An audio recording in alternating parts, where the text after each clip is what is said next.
Koko daholo ny zanagasikara rehetrarehetra. Tonga soa ato amin'ny live indray tsika rehetrarehetra. Hovaliana ny fanontanianareo any anatin'ny mesazy. Rehefa misokatra ilay mesazinareo any dia midika zany efa valiako ato anatin'ny live ilay izy, dia afaka mijery live ianareo fa betsaka ny live nataoko any dia mijery miadana any nareo fa tsy misy olana mihitsy any daholo ny fitambaran'ny fanontanianareo. Dia zay nandefa koko daholy zay nandefa salut daholy. Dia mankasitraka anareo, est-il possible discuter avec vous? Eny dia tonga dia avy ilay fanontaniana fa tsy misy olana mihitsy, tonga dia valiana ny fanontanianareo eto zany tsika. Tonga dia vavany hoe inona ny atao mba ho lasa lava ilay lataka.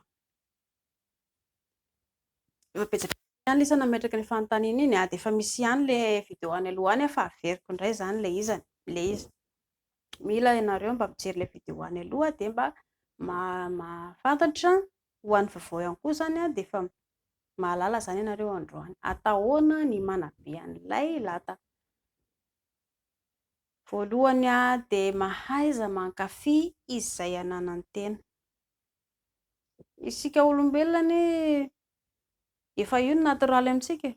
Raha ohatra ka hoe lava nify be na hoe lava nify be ndry, na be molotra be na fisaka kely molotra, na fohy kely na lava be, efa io ny natoraly nanaovan'ny avo antsika.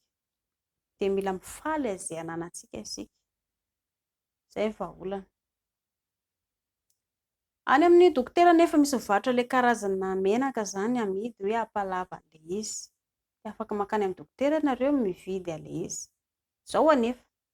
Raha ohatra ka ohatr'izao ny halavan'ny bebe tinelahy, tinelahy ho lava atao ohatra hoe 5 cm na hoe 10 cm, dia tsy ho possible mihitsy zany hoe hanositositra n'iny menaka iny foana ilahy ilay produit iny dia lasa lava be.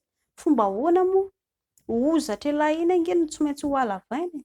Ka raha ilay hozatra ilahy iny lasa kely, ilay hozatra iny zany matavy dia lasa lavalava marotsaka kely zany satria lasa lava. Dia tsy hitombina mihitsy hoe lasa lava be ilay izy fa mety hitombo ihany ilay izy fa kely. Ohatra hoe 1 cm na 2 cm. Mety ozy arakarak'izay fampiasana ilahy azy sy ny fanarahana ilahy torohevitra mitsabo. Ny vahaolana akaiky koa dia hoe raha ohatra lisaka mazoto manao plastic chirurgie,